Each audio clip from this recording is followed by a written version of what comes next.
네, 오늘 함께할 말씀 구약 성경 에스더 2장 1절에서 18절 말씀입니다. 제가 봉독해 드리겠습니다. 그 후에 아하수에로 왕의 노가 그침에 와스디와 그가 행한 일과 그에 대하여 내린 조서를 생각하거늘 왕의 측근 신하들이 아뢰되 왕은 왕을 위하여 아리따운 처녀들을 구하게 하시되 전국 각 지방의 관리를 명령하여 아리따운 처녀를 다 도성 수산으로 모아 후궁으로 들여 궁녀를 주관하는 넷이 해계의 손에 맡겨 그 몸을 정결하게 하는 물품을 주게 하시고 왕의 눈에 아름다운 처녀를 와스디 대신 왕으로 삼으소서 하니 왕이 그 말을 좋게 여겨 그대로 행하니라. 도성 수산에 한 유다인이 있으니 이름은 모르드게라. 그는 베냐민 자손이니 기스의 증손이요 시므이의 손자요 야일의 아들이라. 전에 바벨론 왕 느부갓네살이 예루살렘에서 유다 왕 여고냐와 백성을 사로잡아 갈 때에 모르드게도 함께 사로잡혔더라. 그의 삼촌의 딸 하닷사 곧 에스더는 부모가 없었으나 용모가 곱고 아리따운 처녀라. 그의 부모가 죽은 후에 모르드게가 자기 딸같이 양육하더라. 왕의 조서와 명령이 반포됨에 처녀들이 도성 수산에 많이 모여 해계의 수하에 나아갈 때에 에스더도 왕궁으로 이끌려가서 궁녀를 주관하는 해계의 수하에 속하니 해계가 이 처녀를 좋게 보고 은혜를 베풀어 몸을 정결하게 할 물품과 일용품을 고추며 또 왕궁에서 의뢰주는 7 궁녀를 주고 에스더와 그 궁녀들을 후궁 아름다운 처소로 옮기더라. 에스더가 자기의 민족과 종족을 말하지 아니하니 이는 모르드게가 명령하여 말하지 말라 하였음이라. 모르드게가 날마다 후궁들 앞으로 왕래하며 에스더의 안부와 어떻게 될지를 알고자 하였더라. 처녀마다 차례대로 아하수에로 왕에게 나아가기 전에 여자에 대하여 정한 규례대로 12달 동안을 행하되 6달은 몰약 기름을 쓰고 6달은 향품과 여자에게 쓰는 다른 물품을 써서 몸을 정결하게 하는 기한을 마치며 처녀가 왕에게 나아갈 때에는 그가 구하는 것을 다 주어 후궁에서 왕궁으로 가지고 가게 하고 저녁이면 갔다가 아침에는 둘째 후궁으로 돌아와서 비빈을 주관하는 넷이 시아가스의 수하에 속하고 왕이 그를 기뻐하여 그의 이름을 부르지 아니하면 다시 왕에게 나아가지 못하더라. 모르드게의 삼촌 아비하일의 딸 곧 모르드게가 자기의 딸같이 양육하는 에스더가 차례대로 왕에게 나아갈 때에 궁녀를 주관하는 넷이 해계가 정한 것 외에는 다른 것을 구하지 아니하였으나 모든 보는 자에게 사랑을 받더라. 아하수에로 왕의 제7년 10월 곧 데벳월에 에스더가 왕궁으로 인도되어 들어가서 왕 앞에 나아가니 왕이 모든 여자보다 에스더를 더 사랑하므로 그가 모든 처녀보다 왕 앞에 더 은총을 얻은지라.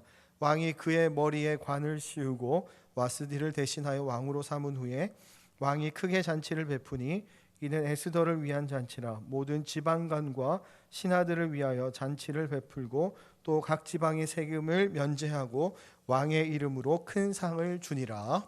아멘. 그럼 지금 이 땅을 살아가는 30대 40대 직장인들이 최근에 가장 많이 선택한 키워드가 여러분 무엇인지 아십니까? 그것이 바로 각자 도생이라고 합니다. 각자 도생은 각자가 스스로 자기 살 길을 도모한다는 것을 의미합니다. 이전에 우리 사회에는 희생이나 상생이 당연한 미덕이라고 생각했던 그런 시절이 있었습니다. 물론 지금도 그런 것들은 당연히 필요한 것이고 좋은 것이라고 생각하고 또 사람들이 그렇게 살아갑니다. 그런데요, 무조건 그렇게 살아야 한다는 것에 대해서 거부감을 느끼는 그런 시대가 되었다는 것입니다. 여러분들은 각자 도생이라는 단어를 들으면 어떤 마음이 드십니까? 어떤 분들은 아마 고개를 끄덕끄덕 하시는 분들도 계실 것이고요. 또 어떤 분들은 글쎄라는 생각을 하시는 분들도 계실 겁니다. 물론 우리는 각자 스스로 자기 살 길을 찾아야만 합니다. 문제는 그냥 자기가 살 길만 찾아서 그렇게 사는 것만으로 우리가 만족을 한다면 그것은 우리가 꿈꾸는 그런 세상의 모습은 아닐 것이라는 겁니다.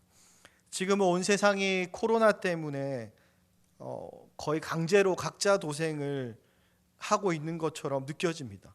그런데 사실은요, 우리가 스스로 외출을 자제하고 마스크를 착용하고 사회적 거리를 지키는 그런 것들은 우리에게 각자 도생이면서요, 또 한편으로는 희생하는 것이고 상생하는 것인 줄로 믿습니다.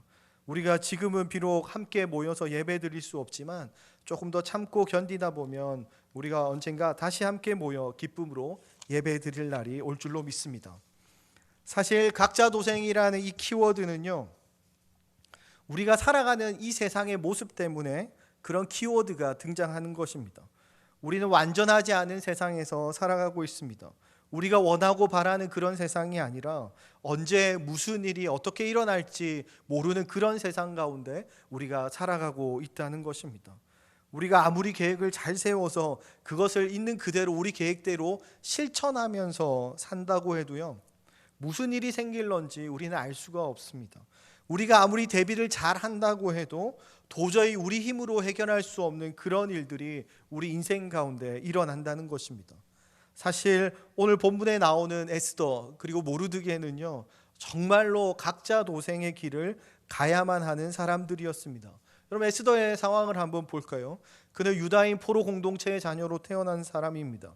게다가 에스더는 어릴 때 고아가 되었습니다. 포로이고 고아이며 이방인이었던 에스더는 그 바사 왕국 땅에서 살아가면서 불안감을 느낄 수밖에 없었다는 것입니다. 당연히 그런 상황은요, 에스더가 원하거나 바라던 그런 삶은 아니었을 거라는 거예요. 하지만 그런 상황 가운데서 에스더는 어떻게든 살아남아야 했습니다. 생존해야만 했습니다. 그런데 그냥 생존하는 것이 아니라 하나님의 백성으로서, 하나님의 자녀로서 살아남아야 했다는 것입니다. 사실 우리는 이 땅을 살아가면서 너무 힘든 일을 맞이하게 되면요, 그런 상황 가운데 부딪히게 되면요, 때로는 하나님을 원망하기도 하고요, 어떤 때는 너무 힘이 들어서 의도적으로 하나님을 잊은 채로 살아갈 때도 있습니다. 사는 것이 너무 팍팍하면 예배 드릴 힘도 없고 그냥 다 포기해버리고 싶을 때도 있다는 겁니다. 각자 도생도 힘에 부치는데 하나님의 자녀로서 순종하라는 말이 그렇게 곱게 들리지 않을 때도 있다는 것입니다. 네, 그렇습니다. 우리는 바로 그런 불완전한 세상 가운데서 살아가고 있다는 겁니다. 그런 세상 가운데서, 그렇다면 에스더는 어떻게 살았을까요? 그리고 또 우리는 그런 세상 가운데서 또 어떻게 살아야 할까요? 오늘 우리가 읽은 본문은요, 너무나도 여러분들이 잘 아시는 그런 내용입니다. 에스더가 왕후가 되는 내용이에요. 우리는 에스더가 왜 왕후가 되었는지 너무도 잘 알고 있습니다. 에스더는 이스라엘 백성들을 살리기 위해서, 그들을 구원하기 위해서 왕후가 된 것입니다. 그런데 우리는 그것을 이미 다 알고 있지만 에스더는 사실 이때까지만 해도 그 이후에 일어날 일에 대해서 전혀 모르고 있었다는 겁니다. 우리는 그 모든 과정과 결과들을 다 알고 있습니다. 하지만 그들은 그 과정 가운데 실제로 살아가고 있었고 그 결과에 대해서는 아직 일어나지 않았기 때문에 알 수가 없는 상태였다는 것입니다. 다시 말해서 그들은 하나님의 백성이지만 여전히 불완전한 세상 가운데서 하루하루를 살아가고 있었다는 겁니다. 어떤 세상이었습니까? 여러분, 에스더 1장에서 우리는 왕후 와스디가 아수에로 왕의 명령을 어겨서 폐위되는 것을 보았습니다. 그리고 3년이라는 시간이 흘렀습니다. 아수에로가 시간이 어느 정도 흐르다 보니까 와스디를 폐위시킨 일을 기억하고 생각하기 시작했습니다. 그러니까 신하들이요, 갑자기 불안해지기 시작한 거예요. 왜 그렇습니까? 그도 그럴 것이 자기들이 와스디를 폐위시키라고 부추겼기 때문에 왕이 그 일에 대해서 갑자기 생각하고 또 기분이 나빠지면 자기들 안위에 문제가 생길 수 있다는 것을 알았기 때문에 그렇습니다. 그래서 그들이 어떻게 합니까? 얼른 머리를 쓰는 겁니다. 얼른 머리를 써서 온 나라에서 가장 예쁜 처녀들을 모아서 왕으로 삼으라고 아하수에로 왕에게 제안을 합니다. 그럼 전혀 순수한 의도가 아니었습니다. 왕을 위한 것이 아니라 어쩌면 그들 자신을 위해서 그렇게 했다는 겁니다. 그런데 한번 보십시오. 이 세상 가운데서 일어나는 그 모든 일들 가운데 각자의 욕심에 의해서 그 세상의 일들이 이루어지지만 하나님께서는요, 그 가운데서도 일을 행하고 계신다는 것입니다. 이 상황 가운데서 에스더가 후보 중 한 명으로 뽑히게 되었습니다. 사실 에스더는요, 그런 후보에 뽑힐 만한 그런 조건을 갖춘 사람이 아니었습니다. 왜 그렇습니까? 유다인이었죠. 포로였습니다. 그리고 고아였습니다. 그런 상황 가운데 있는 에스더가 왕후의 어떤 조건을 갖춘 사람은 아니었다는 겁니다. 그런데 7절을 보니까요, 에스더는 부모가 없었으나 용모가 곱고 아리따운 처녀라 라고 나오는 것을 우리가 볼 수 있는데요, 아마 외모가 출중했던 것은 사실인 것 같습니다. 아무튼 그래서 에스더가요, 왕궁으로 끌려가게 됩니다. 여러분 한번 생각해 보십시오. 아리따운 처녀였던 에스더가 왕궁으로 끌려가서 왕이랑 결혼하게 되는 것, 그것이 그렇게 좋았을까요? 아마 그렇지 않았을 겁니다. 또 후보로 간다고 해도요, 몇백 명 사이에서 왕으로 선택받는 것은 거의 불가능한 일이었습니다. 그리고 왕으로 선택되지 못하면 평생 그 왕궁에서요, 과부처럼 평생 아무 자유도 누리지 못하고 그렇게 살아갈 수밖에 없는 그런 존재가 되는 것이었습니다. 이런 8절을 보면 우리는 에스더가 자기가 원해서 왕궁으로 온 것이 아니라 강제로 끌려왔음을 우리는 알 수가 있습니다. 혼자가 아니라 처녀들 수백 명이 함께 왕궁으로 끌려왔습니다. 에스더는 그냥 왕후 후보로 끌려온 수백 명 중에 한 명일 뿐이었습니다. 그런데 여러분, 재미난 일이 벌어집니다. 그 모든 일을 주관하던 헤게가 에스더를 보고 딱 마음에 들었던 겁니다. 9절입니다. 헤게가 이 처녀를 좋게 보고 은혜를 베풀어, 이렇게 이야기합니다. 그리고 영어 성경을 보니까요, 에스더가 헤게를 기쁘게 했다고 그렇게 나옵니다. 무슨 의미입니까? 조금 전 8절까지는요 수동적이었습니다. 그러니까 동사도, 원문 성경을 보면 동사도 다 수동태로 나오는데요, 억지로 끌려왔다는 겁니다. 억지로 끌려왔는데 9절에서 보니까 능동적인 모습으로 변했다는 겁니다. 끌려오고 나서는 그냥 그 모든 상황 가운데서는 계속해서 수동적으로 있는 것이 아니라 능동적인 모습으로 변했다는 겁니다. 에스더의 모습을 보고 헤게가 기뻐했고요, 그로 인해서 헤세드, 은혜가 에스더에게 임했다는 것입니다. 여러분, 그 왕궁에 이렇게 모여있는 처녀들은요, 왕에게 한번 나가기 위해서는 1년간의 준비 기간이 필요했습니다. 1년 동안 몸을 정결케 하는 것입니다. 그리고 기다려야 했습니다. 그리고 에스더의 차례가 되었습니다. 그럼 원래 왕에게 나아가는 날은요, 모든 요구하는 것들을 다 들어주게 되어 있습니다. 그러니까 왕에게 최대한 잘 보여야 하기 때문에 최고로 좋은 것, 최고로 좋은 옷, 장신구, 화장품, 뭐든지 요구하는 것들은 다 주게 되어 있었습니다. 그럼에도 불구하고 에스더는요, 그냥 원래 기본적으로 주어지는 것 외에는 다른 것을 전혀 구하지 않았습니다. 여러분, 그런데 15절을 한번 볼까요? 모르드게의 삼촌 아비하일의 딸 곧 모르드게가 자기의 딸같이 양육하는 에스더가 차례대로 왕에게 나아갈 때 궁녀를 주관하는 넷이 헤게가 정한 것 외에는 다른 것을 구하지 아니하였으나 모든 보는 자에게 사랑을 받더라.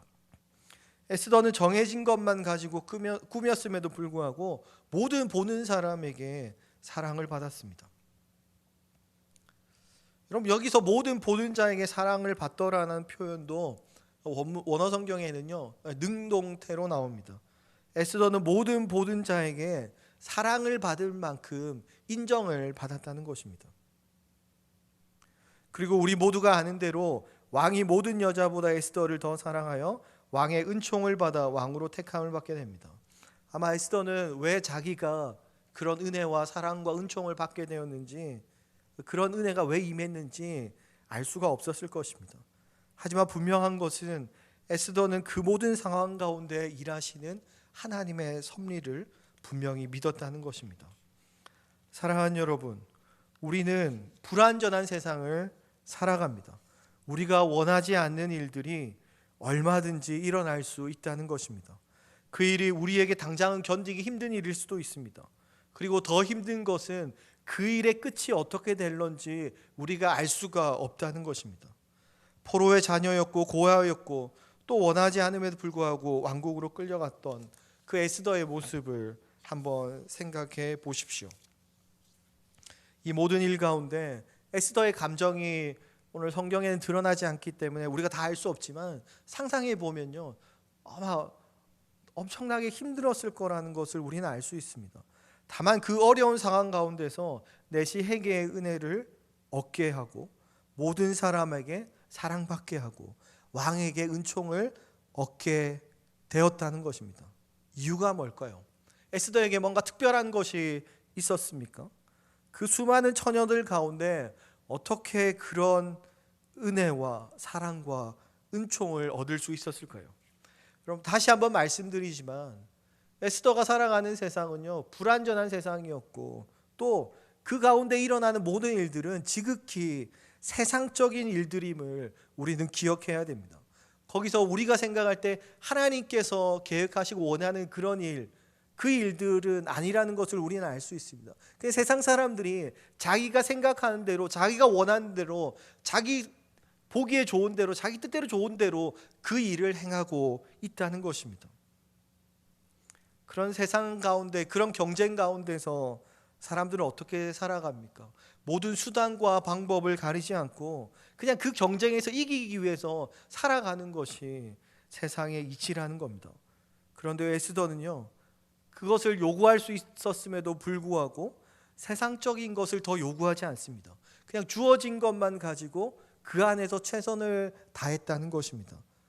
그렇다면 도대체 에스더는 뭐가 달랐을까요? 여러분 생각에는 에스더가 뭐가 달랐을 것 같습니까? 뭐가 달랐길래 에스더는 그 많은 처녀들 중에 은혜와 사랑과 은총을 잊게 된 것일까요? 에스더는요, 그냥 있는 모습 그대로 보여주었을 것입니다. 지극히 세속적인 상황 가운데서 흔들리지 않고 그냥 하나님의 백성으로서 그 모습 그대로 그들에게 드러냈을 거라는 겁니다. 사랑하는 여러분, 우리 하나님께 모든 것을 맡긴다는 이야기를 종종 합니다. 네, 맞습니다. 우리 하나님께 모든 것을 맡겨야 하는 그런 존재입니다.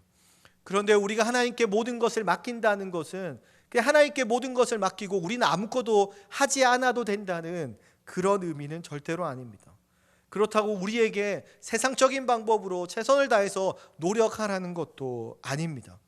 그냥 주어진 상황, 우리가 원하든 원치 않든 우리에게 주어진 그 상황 가운데서 세상적인 방법을 사용하지 말고 그냥 하나님의 백성답게, 하나님의 말씀답게 말씀을 가지고 있는 그대로 최선을 다해서 살라는 것입니다. 그럼 에스더가 왕궁으로 갔다고 갑자기 뭔가 확 달라진 모습으로 살았을까요? 그런 모습을 보여주었을까요? 그럼 그렇지 않다는 것입니다. 에스더는 왕궁에 갔음에도 불구하고 자기가 그동안 살아왔던 모습 그대로를 그 가운데서 살아냈을 거라는 겁니다. 그냥 평소 하나님의 자녀다운 모습 그대로 살았을 것입니다. 그런데요, 그 가운데 은혜와 사랑과 은총이 임했다는 것입니다. 사랑하는 여러분, 우리는 늘 좋은 환경을 원합니다. 그리고 좋은 환경에 있을 때 우리는요, 꽤 괜찮은 모습으로 살아갈 수 있는 존재입니다. 예배도 잘 드릴 수 있고요, 봉사도 열심히 할 수 있고요, 다른 사람을 잘 섬길 수도 있습니다. 그런데요, 좋지 않은 환경이 우리에게 주어질 때도 있다는 겁니다. 그런 좋지 않은 환경, 우리가 원치 않은 환경이 우리에게 주어질 때 우리는 어떻게 살아야 합니까? 네, 똑같이 하나님의 백성답게 하나님의 백성의 모습으로 최선을 다하며 살아야 한다는 것입니다. 그런데 사실 그렇게 사는 것이 쉽지만은 않습니다. 사랑하는 성도 여러분, 그래서요, 하나님께서 우리에게 주신 것이 있지 않습니까? 바로 우리에게 하나님의 말씀을 처음부터 끝까지 다 주셨다는 겁니다. 여러분, 우리는 에스더 이야기의 끝을 잘 알고 있습니다. 우리는 요셉의 이야기의 끝을 잘 알고 있습니다. 우리는 욥의 이야기의 끝을 잘 알고 있습니다. 그리고 우리는요, 우리 이야기의 끝도 알고 있다는 거예요. 우리 인생의 끝을 우리가 우리 눈으로 보지는 못했지만 우리 인생의 마지막 또한 그것 또한 우리 믿음의 선배들이 갔던 그것과 동일하다는 것을 우리는 잘 알고 있다는 것입니다. 에스더서에는요, 하나님이 단 한 번도 등장하지 않습니다. 하나님께서 직접 말씀해 주시지도 않습니다. 그런데요, 보이지는 않지만 그 모든 이야기 가운데 하나님의 손길이 느껴진다는 것입니다. 지금 우리가 처한 이 모든 상황에 하나님의 뜻인지 아닌지 도저히 이해할 수 없을 그럴 때가 우리에게 분명히 있습니다. 그런데 분명한 것은요, 그 모든 것 가운데, 그 모든 일 가운데 하나님의 섭리가 있다는 것입니다. 아무리 힘들고 어려운 상황 가운데 있더라도요, 우리는 하나님의 손길 아래 있다는 것입니다. 사랑하는 여러분, 우리는 정말로 불완전한 세상 가운데 살아갑니다. 우리가 아무리 노력하고 아무리 대비하고 또 아무리 우리가 계획을 철저히 세워서 살아간다고 해도 우리가 예상하지 못한 일들이 너무나 많이 일어납니다. 그런데 한 가지 기억하시기 바랍니다. 그 모든 상황 가운데서 하나님께서 함께 하신다는 겁니다. 하나님께서 단 한순간도 쉬지 않고 일하고 계신다는 것입니다. 상황이 좋을 때도 하나님께서 일하십니다. 상황이 좋지 않을 때도 하나님께서 그 가운데 함께 하신다는 겁니다. 좋을 때나 좋지 않을 때나 언제나 우리는 하나님의 손길 안에 있음을 여러분 믿으시기 바랍니다. 그리고 우리는 어떠한 상황 가운데서도 하나님의 자녀로서 최선을 다해서 살아야 합니다. 다른 어떤 세상의 편법이나 세상적인 방법이 아니라 하나님의 자녀답게 그 있는 그 자리에서 최선을 다해서 살아가야 하는 모습이 바로 저와 여러분의 인생이라는 것입니다. 그럼 어떻게 그럴 수 있을까요? 좋을 때는 그렇다 치고 힘들고 어렵고 도저히 견딜 수 없는 그런 상황 가운데서 우리가 어떻게 하나님의 자녀답게 최선을 다해서 살 수 있습니까? 네, 우리는 그 이야기의 끝을 알고 있기 때문에 그렇습니다. 우리가 지금 이 순간 아무리 힘들고 어려운 그런 동굴 안에 있더라도, 터널을 지나고 있더라도 결국 그 길의 끝에 우리가 어떤 일이 있을 것인지 경험해 보지 않아도 우리는 믿음으로 그것을 알고 있다는 것입니다. 사랑하는 여러분, 하나님께서 함께 하십니다. 힘들고 어려울 때도 우리 곁에서 늘 함께 하십니다. 우리에게 말씀해 주시지 않아도 하나님의 그 손길이 우리와 함께 하심을 여러분 믿으시기 바랍니다. 우리는 불완전한 세상 가운데서 살아갑니다. 어제도 오늘도 그리고 앞으로 살아갈 우리의 앞날의 인생들도 불완전한 세상입니다. 불안할 수밖에 없습니다. 하지만 우리는 그 상황 가운데서도 오직 하나님 한 분만을 신뢰하고 각자의 자리에서 정말 하나님 백성답게 최선을 다하며 살아가기를 소원합니다. 정말 그 가운데서 하나님께서 주시는 그 놀라운 은혜와 사랑과 은총을 잊고 살아가시는 저와 여러분 되어주시기를 주님의 이름으로 축복합니다. 기도하겠습니다. 사랑의 하나님 아버지, 참 감사합니다. 여전히 믿음이 부족하고 연약한 저희들입니다. 세상 풍파가 우리에게 다가올 때 너무나도 쉽게 흔들리는 저희들입니다.